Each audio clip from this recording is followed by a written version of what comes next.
Wait till I'm like halfway through. Oh, never mind.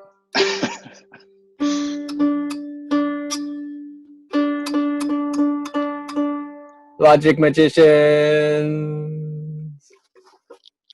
What was that in tune? No, it wasn't tuned yet. Okay, welcome everyone to Logic Magicians. I'm Jonathan. And I'm Zach. Yeah, so today we're going to be continuing our discussion about logical fallacies. Specifically, we're going to be finishing up our first broad category that we talked about, and we'll link the previous videos for this. So we started talking about the broad category of fallacies of relevance in our previous video. We're going to go over the last subcategory in that broad category. So in the previous video, we did ad fontem fallacies, which are At the source. that attack the source of information. And we also covered my favorite one. Strawman, because it looks just like you. Well, that's one of the specific fallacies. But we also covered red herrings, which do what? Distract. Oh, pigeon. Or squirrel. Nice. Yeah, that was a good one. They distract from the main point. So those are the two that we covered in the previous video. Today we're going to be talking about appeals to emotion. And as the name kind of suggests, these fallacies really target specific emotions that people feel. And some of them are a little bit more complex than just like, ooh, anger or like disappointment or things like that, or like common emotions. But we'll go over some that you'll see they do still tie into emotions. And again, as always, or as usually, I guess, the way to avoid these fallacies, which is another component we explored in these videos, not just telling you what the fallacies are, but how to avoid them, how to deal with them, is going to be pretty similar within this own subcategory of itself. Yeah, this is also... I zoned out there for a bit, so we'll get there when we get there, I guess. Yeah.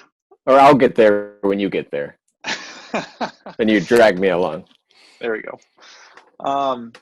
So we'll go ahead and kind of get started with these specific fallacies. So all these are going to be kind of manipulating emotions in some manner, and we'll talk about how when you're unaware of it happening, it's bad, but obviously this is something that we all engage in on a regular basis. So I'm not necessarily saying that these things are inherently bad, just that from a logical perspective, they're kind of irrelevant to the quality of the argument. So emotions don't have any business in logic. Technically, yes. Okay.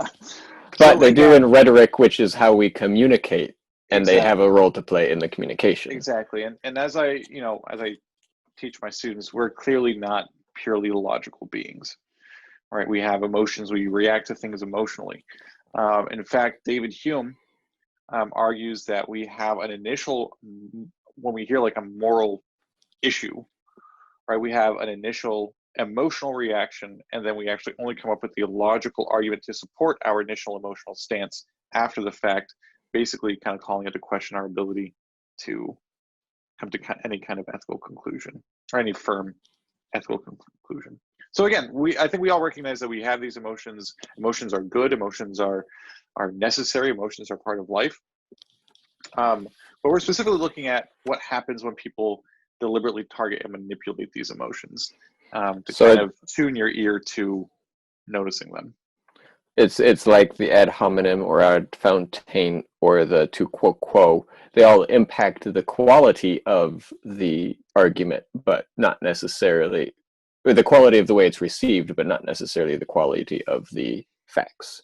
Yeah. Just to make sure that I'm clear. So I'm saying that more for me even, because I want to make sure, because I argue an emotion. That's the only way that I argue. I just break down crying. Cool. I was gonna say like, no, you don't, to see if you did it, but never know. Yeah. Anyways, so the first specific appeal to emotion we're going to cover is what's called an appeal to fear. And an appeal to fear is when the speaker is deliberately trying to make you feel afraid of something instead of providing a logical argument. And this ties into actually another video that we made about specifically kind of the physiological components that go into critical thinking. And one of them was, one of the videos, it covers the effect of adrenaline and cortisol, which are kind of the hormones and enzymes that enter your bloodstream and start affecting your body when you are stressed out, when you're afraid. And what we talked about, and the reason appeals to fear are so problematic, is because adrenaline and cortisol literally shut down the critical thinking part of your brain. So like long-term, short-term memory, things like that, specifically your prefrontal cortex, where a lot of your critical thinking takes place, those are inhibited or completely shut down when those hormones are introduced into your system. And that means that people will be able to get you to believe or think something without being able to bypass some of your critical thinking mechanisms. And this, is not good for logic. People can get away with a lot more if they make you feel afraid beforehand. Yeah. So that's kind of what the problem with fear and using it to manipulate people's emotions, rhetorically speaking, is. Now, obviously, sometimes fear is a reasonable response, right? The example I like to give in class is, if I were to come in here with a tiger that I hadn't fed for a week and it's clearly super upset, right? It's clearly agitated. It's got like the tail whipping back and forth. It's growling and hissing. I don't know if tigers actually hiss. I'm going off of my cat. But so it's giving all the signs that it's agitated, and I have it on a leash and I bring it into the classroom. I let it off the leash, right? Fear is a reasonable response to that. But is it logical? Well, I would say yes. Oh, okay. The fear of harm to your person is substantiated. There's a direct threat. So fear is clearly the logical response in that situation, right? Unless you're in like a complete suit of armor, I guess maybe, then I don't know. Or something pop reference Tiger King. I haven't watched it, but it seems appropriate. There we go. Although I think even there people get bitten and some parts don't go well. I haven't seen it, so maybe. Me neither. I probably shouldn't comment on things I haven't seen. But anyways, so obviously there are some situations, and especially, fear and appeals to fear come up in politics a lot, right? And it is used often to engage citizens and voter bases in favoring a particular policy, right? Now, again, I'm not going to be specific because we are trying to keep this accessible to a wider audience.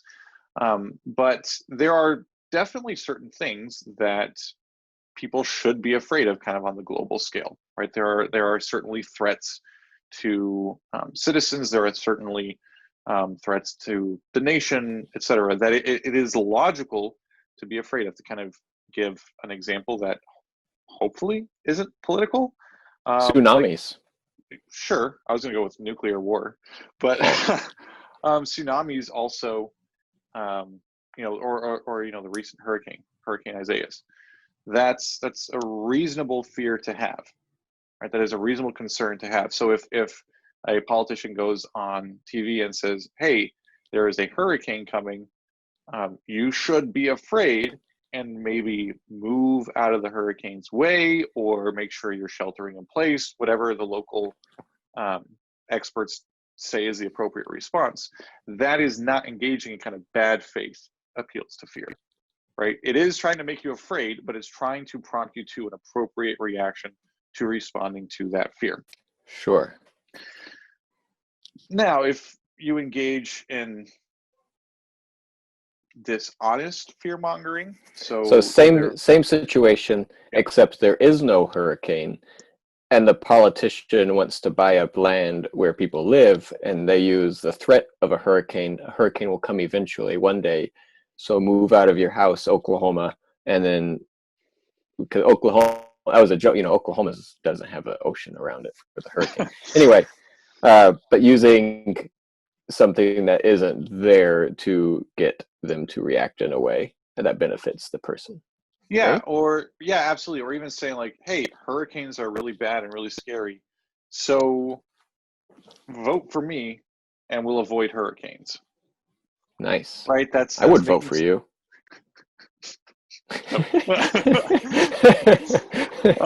right, that again is kind of irrelevant. That fear of hurricanes is kind of irrelevant to your candidacy because again, there's no way that you can avoid hurricanes. Right. You have that kind of control. And I will avoid making a political joke there because there is one that's possible. Anyways, but yeah, so basically manipulating people's fear in an irrelevant manner is what we're talking about. Sometimes fear irrelevant is reasonable. manner. That's a good. Yeah, and that's again why we're kind of in the fallacies of relevance category. I Fear forgot is not about always fallacies are always irrelevant. Well, bad, but fear is not always irrelevant. Right. So when you hear someone using language that is supposed to make you afraid, right? If you feel yourself getting stressed out as you're hearing something, try to start developing that self-awareness and realizing, okay, the adrenaline's hitting, the cortisol is hitting. Maybe I should make a decision right now. Right? Again, feeling fear, totally normal. Feeling emotions, that's totally normal. Right? But we should recognize that we might want to delay making decisions or coming to conclusions about ideas or beliefs until after we've kind of been able to settle down. And developing that self-awareness is going to help us be a little bit more precise in our critical thinking. Neat. The next one is called an appeal to pity. Does Mr. T ever use this one? I don't get that reference. Oh, Mr. T, I pity the fool. Oh, yes. Yeah. I grew up in Europe, everyone, so I don't always get... Your Hungarian is showing. Yeah, it is. I don't always get pop culture references from the US. So, again, this one's going to be fairly self-explanatory. It's trying to make someone feel bad for you instead of providing a logical argument. And for this one, the example I usually give is if you're in a job interview and someone asks you, why do you think you are qualified for this job? I just have had a really hard time lately. There's been lots of bad things going on. My car broke down. I walked here. I got a hole in my shoe, and then I had to pump it up with a bicycle tire. And I've made it here, and I've worked really hard to make it here today. So thank you for the opportunity. You went like super low key. I usually go full on. Oh, sorry. I have children, and like one of my children is like suffering from like an illness, and like my class literally starts thinking that what I'm telling them is true. I'm like, no, I'm manipulating your emotions. But that's easy. I could do that so easy. Like, I have cancer. My wife is pregnant. There's a pandemic going on. So, so for the record, earlier in the year, I came down with a little bit of cancer-y stuff, but all well, and my wife is pregnant. But so that's why it was amusing. That's real life. I feel bad for laughing because it's not amusing. It's real life right now, and yeah. Stay safe, folks, and yeah. Should I play the mandolin? Was that the end? No. Yeah, we're there. Oh boy.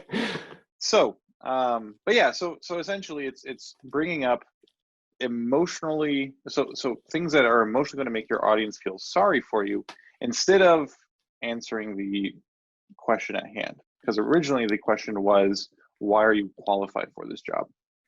Now, again, all those things may be relevant for a larger picture. And, especially if we're dealing with people on an individual basis, knowing people's context matters, right? It's important. It's very important.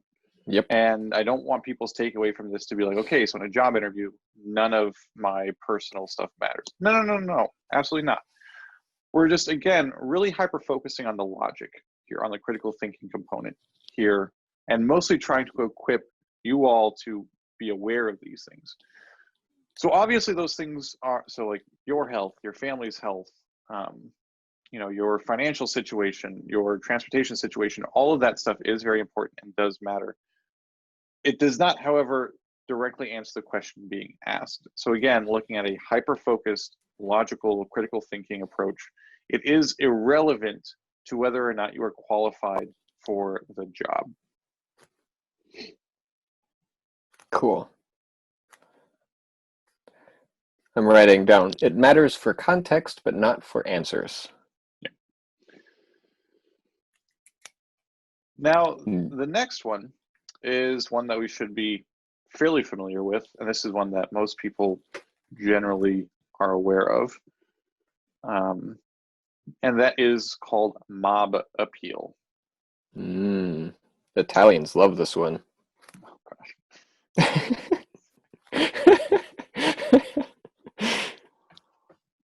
Oh, man. We should probably cut that. No, it's fine. So mob appeal, as in lots of people, also sometimes known as peer pressure, or more recently, also peer pressure, bandwagon. Also, more recently, there's a kind of new version of it, which is the hype train. Hype train. I haven't heard that one. Yeah, it's kind of a gamer term, like jumping on the hype train instead of bandwagon, or like get on the hype train, which is to like get excited with everyone else. Yeah, pretty much. And there have been various iterations of that term where, like, instead of hype, people will put other various movement or people in front of train. Right. The excitement mobile. Going old school on that one. And this is what it sounds like. It's saying, hey, a lot of people are in favor or disfavor of something, so you should agree with them. So basically saying, hey, everyone likes this one politician, you should like them too. I was going to go with, everyone loves ice cream, therefore you should too, even though you're lactose intolerant. Yeah, exactly. That would work. Yeah. Eat the ice cream, Johnny. I do eat ice cream, just regret it. Well, that too. Well, I think, never mind. Oh man, we're getting kind of distracted. That's all good fun.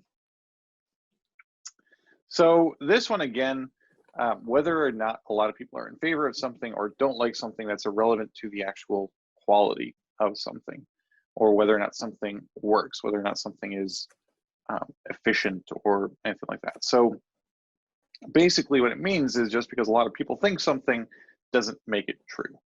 And this is something that we all kind of have heard before. We should all be kind of familiar with this concept.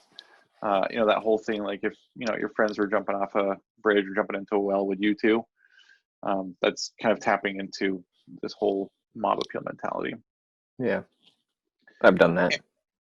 Now, there are several situations in which actually not only is the majority opinion okay, but it's actually kind of necessary for I got one. that particular thing. Yeah. Would it be vaccines and like eradicating smallpox? Potentially. Because once there's that threshold, and if too many people don't do it, then everything explodes for herd immunities. Sure. That's certainly something that can come into play. Where you require a majority of people to participate.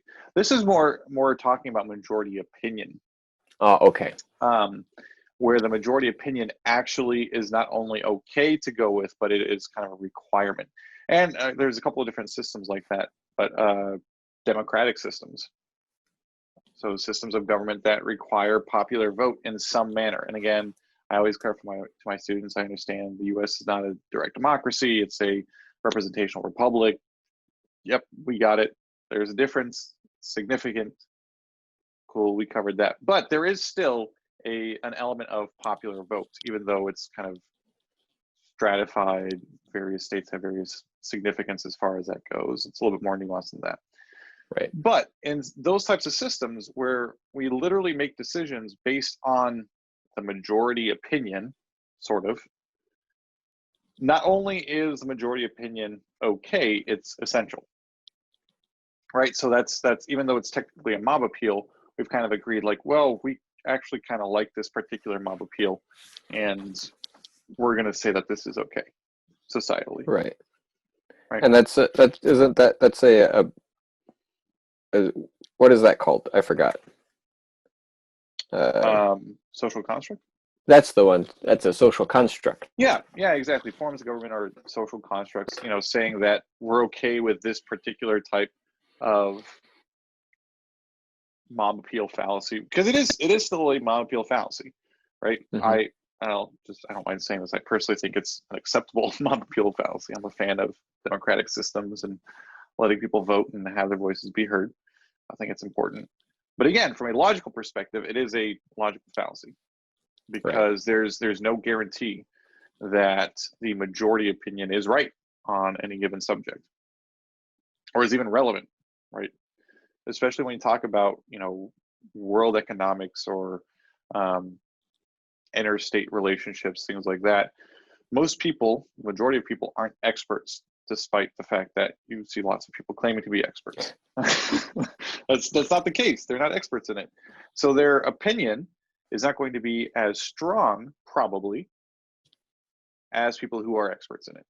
Right. But again, I want to clarify, just for everyone watching, I'm a fan of everyone voting. I'm a fan of democratically elected representatives, etc. I think it's a good system. I like the system. We should keep the system. Nice. Yeah.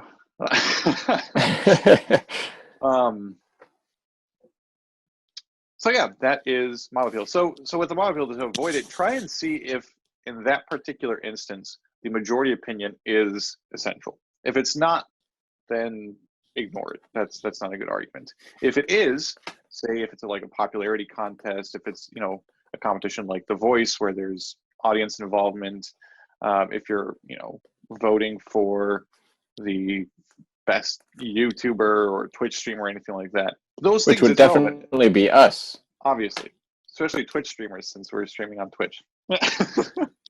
We're not. It's true. Oh.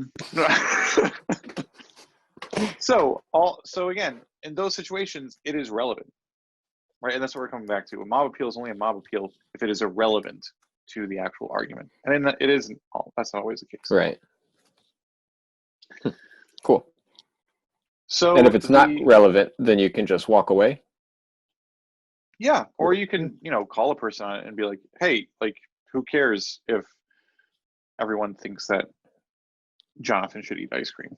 Like, that doesn't influence my decision to do so or not. You can't force me through a group vote to eat ice cream, right? Okay. That doesn't have a bearing on me or my decision making, and it's not necessary to my decision making process. Cool. Thanks. Yeah. So the next one is interesting, and I actually I sometimes take issue with one of the words involved in it, because I think it gives people too narrow a focus when they're looking for this fallacy, and it's definitely broader than kind of you would initially think. So this fallacy is called Snob Appeal. Snob Appeal. And the way I kind of define this fallacy is it's an argument that makes you feel special or elite. And the reason I don't like the word snob is because people associate it with, I would say, kind of an elitist, wealthy right demographic. right? When we talk about snob, wine snob, or food snob, or there's a particular, it's generally a higher income demographic that we imagine, that we think of. And it's not exclusively for that. It absolutely covers that, right? That's not saying that that's not what we're talking about, but it is broader than that. Yes, when you see the perfume ads with all these very elegant and kind of wealthy looking people in nice cars and beautiful dresses and diamonds everywhere, that is trying to associate their product with an elite clientele.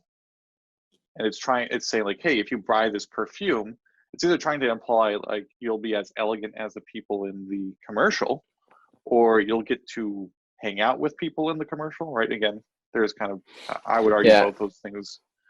I was walking down in London once, and I had some Aqua de Jo on.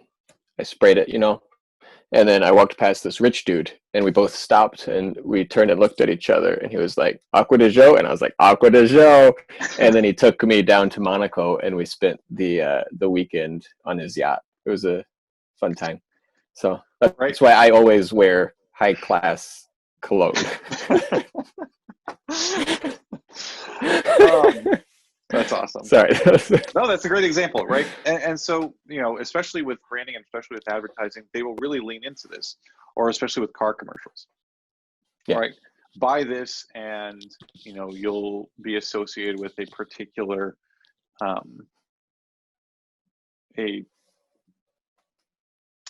particular social class. An elevated ideal.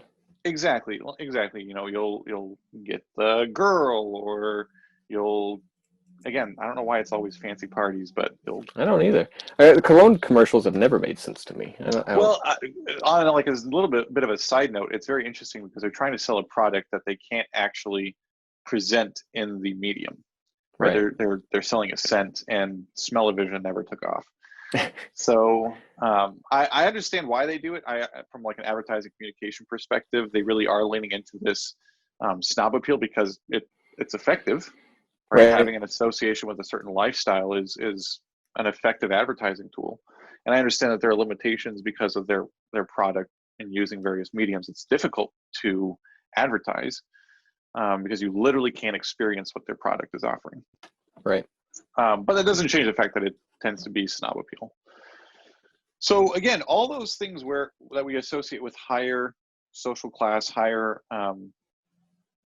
socioeconomic station, all those types of things that include that are snob appeals. But there's also other types of snob appeals. And this is where I really like to try and broaden it and clarify. It's anything that tries to make you feel special or unique. So if you have a commercial, let's say, and I see this pretty often with like heavy duty trucks, right? Like if you buy this truck, you are like the salt of the earth kind of a person. You're down to earth, you're common sense, no nonsense, get the job done. That's still a snob appeal. That is still trying to make you feel special and unique in contrast to people who don't fit the category. So like if there were a local restaurant that has so they make 50 meals a day, and then if you get the 50, you feel special and unique, and use that as a motivation to drive people in, kind of thing, or am I all off there? No, so it's again that would fit. So if you're like, hey, buy one of the, it's a limited, so like it's a limited access hamburger, right? We only do 50 a day. And you could be one of the lucky 50 if you come here during this time. Like, sure, that could potentially be a snob appeal. Excuse me. Bless you. Thank you. So yeah, that could be a snob appeal, but it's a little bit more than that. So another example I would give is, we kind of hear like the, especially again using politics. You hear like the term like a liberal elite, right? Where you're saying, yeah, well, the liberals are just targeting, wealthy people who are out of touch with, the everyday person. And then on the other hand, you have, again, we're kind of stereotyping here. There's obviously a very large and wide-ranging spectrum of political beliefs that don't necessarily correlate with socioeconomic situation, anything like that. So if you do have a candidate who is targeting wealthy people, right, and saying like, I will represent, like, because you're wealthy, you are higher class than the rest of the folks, and I think you're like inherently better. That's a snob appeal. But at the same time, it's also a snob appeal if you're saying, we're like the salt of the earth. We're the people who get stuff done. We're the hard workers. We're the ones who are like the backbone of America. That is still a snob appeal because it's trying to make you feel like, hey, you're like the quintessential American. You're the real American. You're the special American. So even if you're appealing to not traditionally snobbish things, that's still trying to make someone feel special and unique. And again, here it's always instead of providing a logical argument. Okay, yeah, that's important to keep remembering. It is. Because again, I like feeling special. So for instance, when I was selling Lexus, that was one of the appeals, is that it's a luxury brand. And so appealing to that wouldn't be a fallacy because it's one of the benefits of owning one. Is that? Sure, absolutely. Because again, you a lot of times with those products, we do the perception of that product is, like you said, kind of one of the draws to it, right? You might buy a Lexus or a BMW or a Mercedes to, again, communicate your social status. And if that is something that you're trying to do with that product, then appealing to that is not a fallacy because that's actually value that you want. That's kind of where you're placing value. So if you needed to rename the Snob Appeal, what would you call it instead? Well, that's the thing is Snob Appeal is snappy and it's easy to remember. Calling it like special appeal is just awkward. But I would probably default to appeal to uniqueness. Would probably be what I'd default to. And so again, when we are talking about snob appeal, and this is where I'm kind of going to default to specifically things that have a higher price tag associated with them. So we can actually stick with cars. I think that's a great example. Though it is not always the case that price tag correlates with quality, right? Especially since we sold, well, you sold Lexus, I sold Toyotas, you also sold Toyotas at one point. Yeah. Right? There's a lot of similarities between, they're owned by the same company, they use a lot of the same or similar components, there's a lot of overlap. But which would you say is a better quality vehicle? Like the engine is better quality. Which one would you say is better quality? It'd be the Lexus. Right? Now, whether or not the price tag reflects the ratio that it is I better. think that the price tag is a heck of a deal for the quality and workmanship that goes into a Lexus quality made vehicle. I guess we should also say we're not sponsored by Toyota or Lexus. So again, and you also definitely know the product better than I do, just in general. But there is an increase in quality with the product. So even though there is this association of it being snobbish or maybe even a little bit more elite than say a Toyota, you are actually getting better quality. Toyotas in general last for a really long time, but I would say like the Lexus quality lasts even longer than Toyota. There's all kinds of associated things with that. Same thing with, for example, headphones. Right? If you use, sure, like if you use, what I like to contrast, if you buy like a super intense, really high, well-known brand, and you spend, let's say you drop like $1,000 on a pair of headphones. Why? Right. I don't know. I don't like, again, I would not do that. I know these headphones are actually pretty nice, but I got them for free with my laptop because I'm a teacher. So I probably would not have this quality of headphones if it wasn't for that. But if you compared the sound quality of like the $1,000 headphones from a well-known popular brand versus, you know, like the $5 earbuds that you pick up at the gas station because you needed headphones and you left yours at home, right? There is going to be a difference in quality. Again, you can certainly argue that the price to quality difference ratio is not worth it.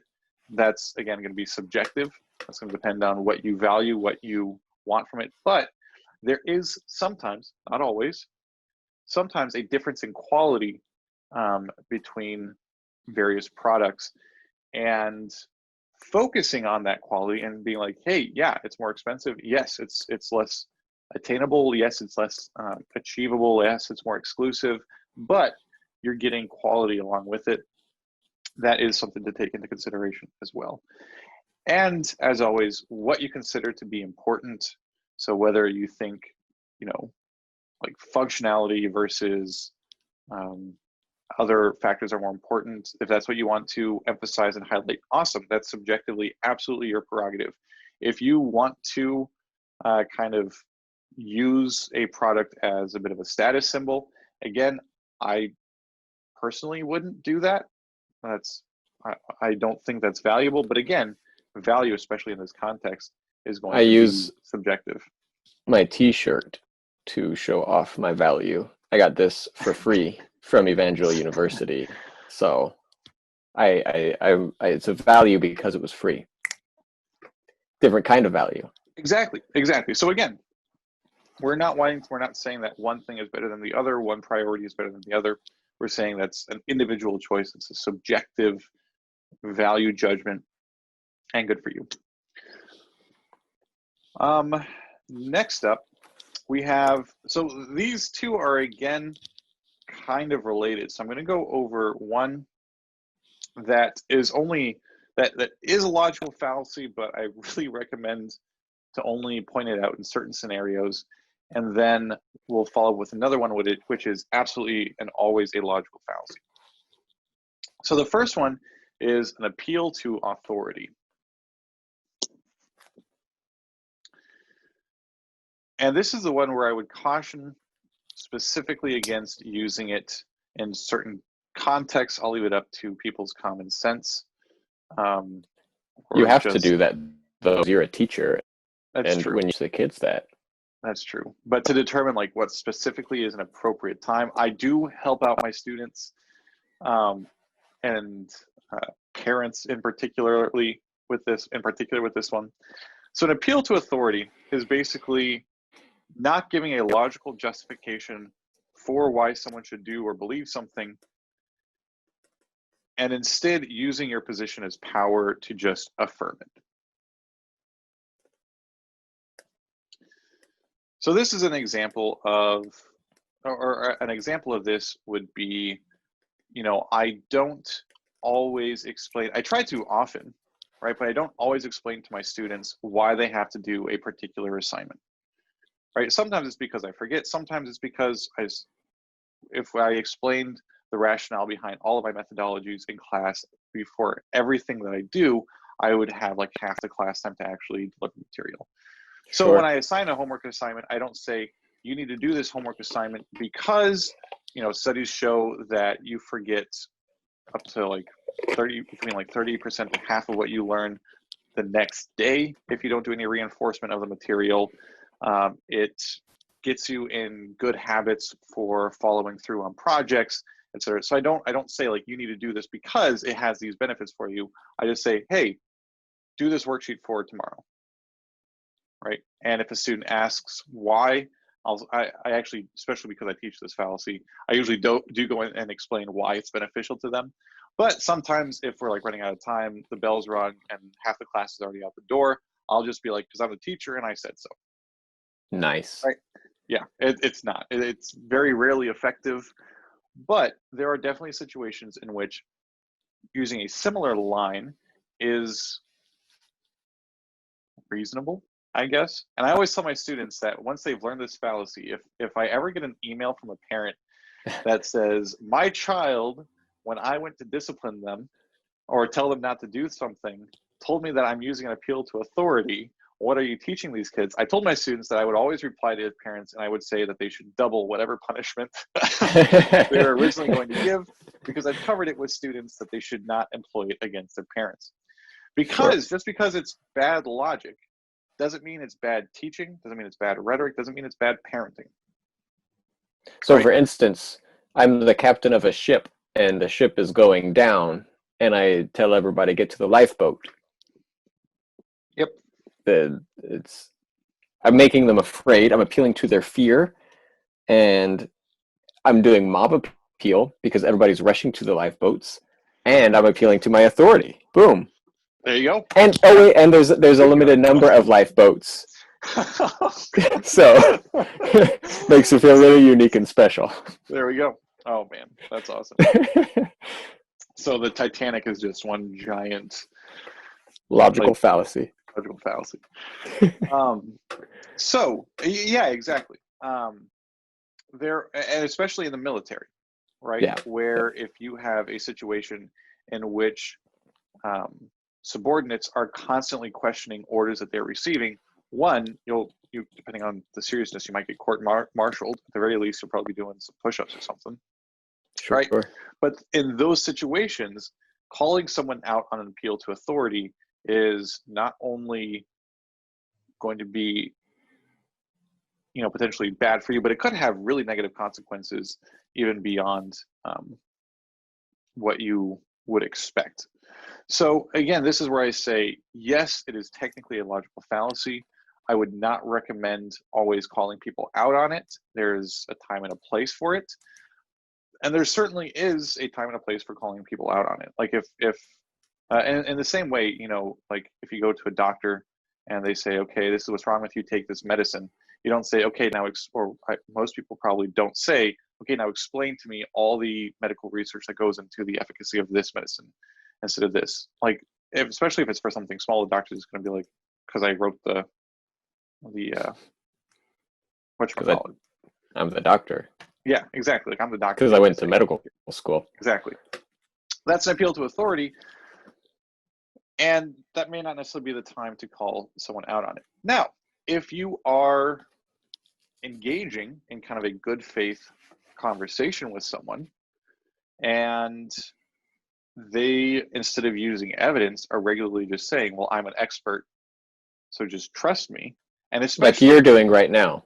Exactly. The whole series. You're not wrong. Like, and I after my students get comfortable with me in class, I will say, like, why do none of you question what I'm telling you?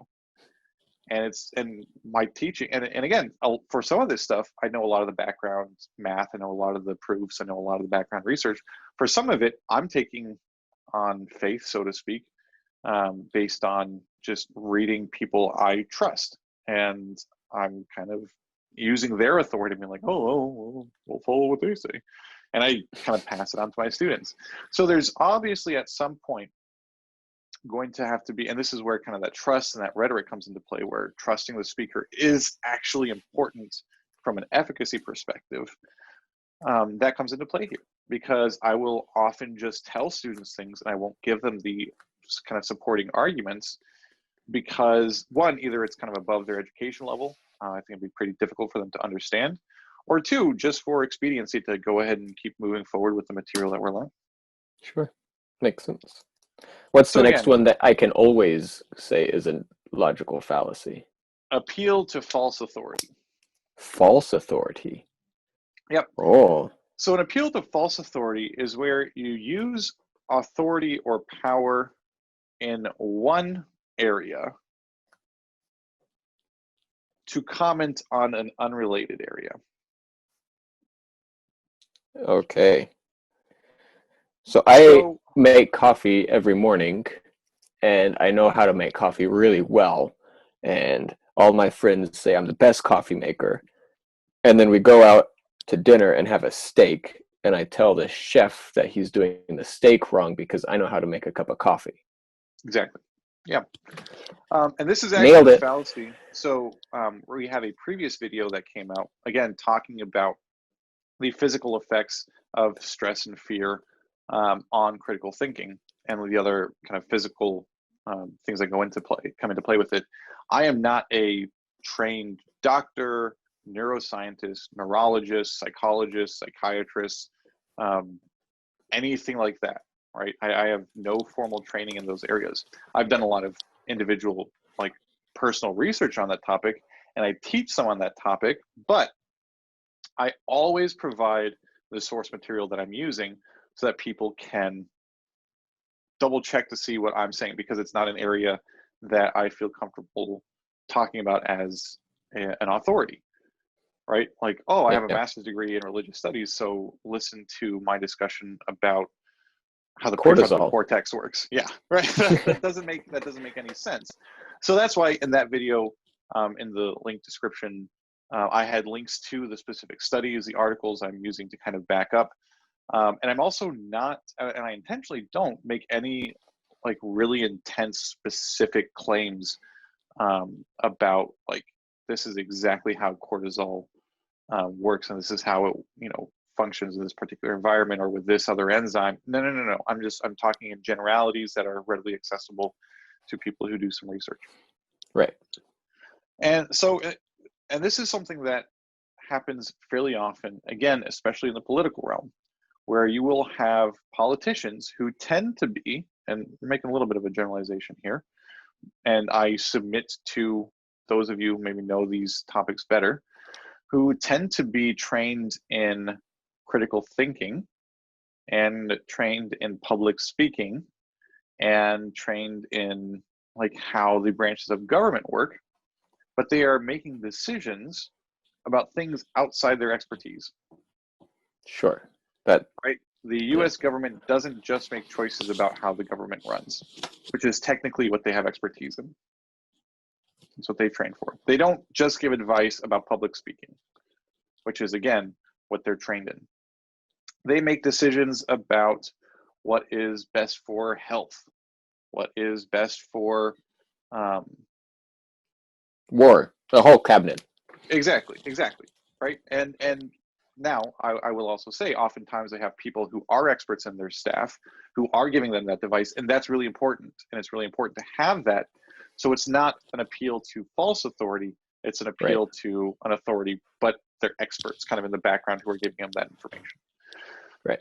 What kind of becomes an issue is when you have a politician who is not making use of experts and who is kind of going on their own expertise, which is not in that particular field. So those are the types of things to be on the lookout for, where Sure. if you have someone who says, well, I'm a well-established politician, or even like using a mob appeal argument where, well, I was elected by the majority vote, so we should do this with medicine, right? That's not sound logical.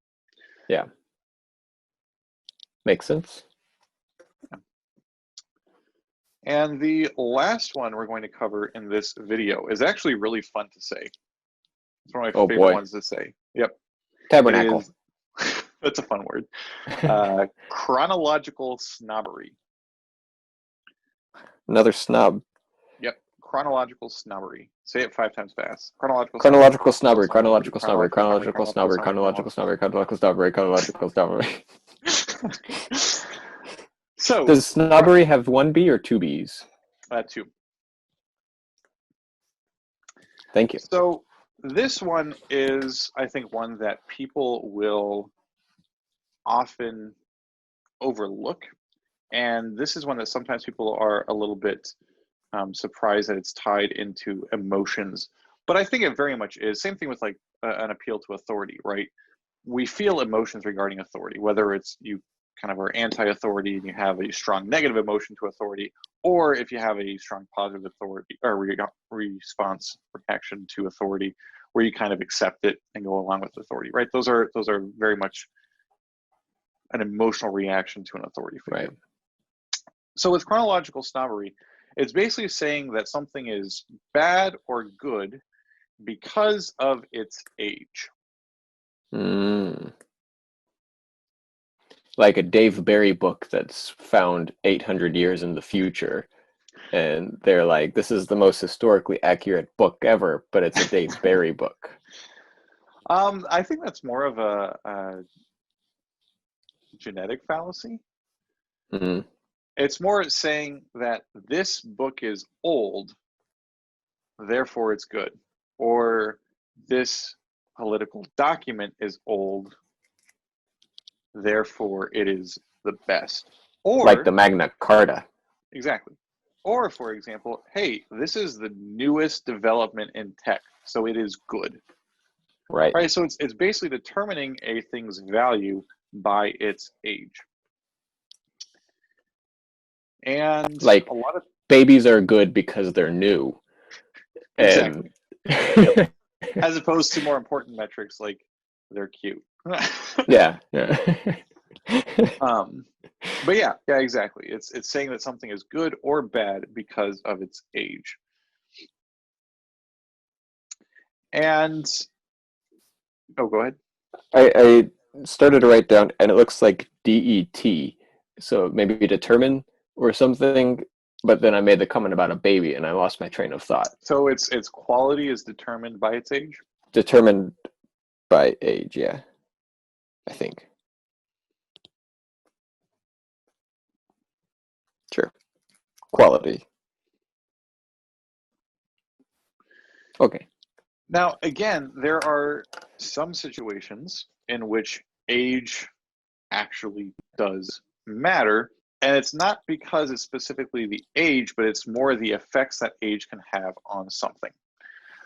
So again, we are dealing somewhat with subjective things here. Again, subjective is not bad. Subjective is good. Subjective is fine. We just have to be careful how we argue subjective things. Sure. So immediately what comes to mind where age affects the product or affects the thing is, for example, cheeses. I was Right? thinking wine. French Or either wine. way. Exactly. Right. We have wine is another great example. Although again, there it has to do with specific types of wine that actually get better with age. It has to do with tannins and yeah. So it's not all wine gets better with age, and it's only within a controlled environment, right? If you open a bottle of wine, age doesn't inherently make it better. I've got some box wine sitting out front that's been open for weeks and weeks and just waiting for it to get better. Yeah, so there actually the time would affect it negatively, generally speaking. It would turn it into vinegar, which again, if that's your goal, then that's not a negative effect. So again, we're talking about subjective here. But if you're looking at the flavor of something, or if you're looking at kind of general appreciations of not drinking vinegar, then right, subjectively, the age is making it worse. Same thing with cheese. Depending on the context, certain aged cheeses are valued more, and thus the age directly affects the quality. Another thing I can think of is buildings, right? There is a rate of deterioration for various materials, and that is not just a result of time, right? It has to do with the environment, humidity, et cetera, but those things are exacerbated over time. So even though you can have a really old house that is in top-notch quality because people have taken care of it really well, there is certainly a correlation sometimes with, and I'm sure there's a threshold somewhere of like this is where buildings start deteriorating exponentially within these particular materials. But age affects the quality, right? Yeah. How long something has been in place in a home affects the quality of it just because of deterioration. So again, we need to kind of use common sense and think about things to determine whether or not something is actually a logical fallacy, or if it is, in this particular context, just focusing on a different value or focusing on something that turns out to be relevant. So cool. Yeah, so that is chronological snobbery. I like it. It's a fun one. So instead of, normally I do the recap where I go over everything. I think I've come up with a magic trick that will hit all of them and do so in a more appealing and fun way. So I'm Awesome. going to tilt the camera down a little bit. That way you can see the cards. Okay, so for this trick to work, I need a queen. Which queen would you like? You've got clubs, hearts, spades, clubs, hearts, spades, diamonds. Let's go with clubs. Queen of clubs. Queen of clubs. Okay, so she's not going to be involved in this trick until later. So I'm going to cover her up over here so she can't see what's going on. And normally you would do this in real life, but since you're in Zoom, I'll do it for you. So you cut the card into 3 piles. Where should I put my finger? To your left. This one? Yep. Okay. So I will remove that one. Now, which finger should I lift up? Your left finger. This one? Yep. Okay, then we'll remove that one and use this pile. So I'm going to look away. I'll turn down like this so you can see. And then remember that card. Can you see it okay? I can, yep. Okay, cool. So I'll put it back on the pile. And then I'm going to put the rest of the cards back and give it a shuffle or 4. And that's just to, get it nice and lost. And now here comes the queen, and she, being the oldest queen in the deck, is going to come along, and she's going to ask the deck, "Hello, tell me the card, please, because I am the oldest and therefore the best." And the deck will reply back, "No, that's a chronological snobbery fallacy." And then she will say, "I'm the queen, and therefore I have learned how to make a cupcake. Therefore, give me the card." And they'll say, "No, that's a false authority appeal." And then she'll say, "If you tell me the card, then I will take you on my yacht." And they'll say, "That's a snob appeal." How's that? Is this okay? That's, yeah. And then she'll say, "If you don't tell me which card is the card, I'm going to kill your family." And they'll say, "That's a fear appeal, you big meanie." And then she says, "Oh, my life is so hard indeed. Won't anyone tell me the cards so to alleviate my pains?" And they'll say, "Stop appealing to our pity." And then she's going to say, "Fine, then why don't all of you shout it out at the same time?" And she's using mob appeal. And so they'll say, "We'll whisper it to you." And so each person, she walks around, and each person tells her the card, and then she tells me the 5 of hearts. Wow. Indeed it was. Huzzah! Huzzah, indeed. That's awesome. That's great. Yeah, I love it. Do you want to go ahead and play this out? Heck yeah, I do. Get my tuner on.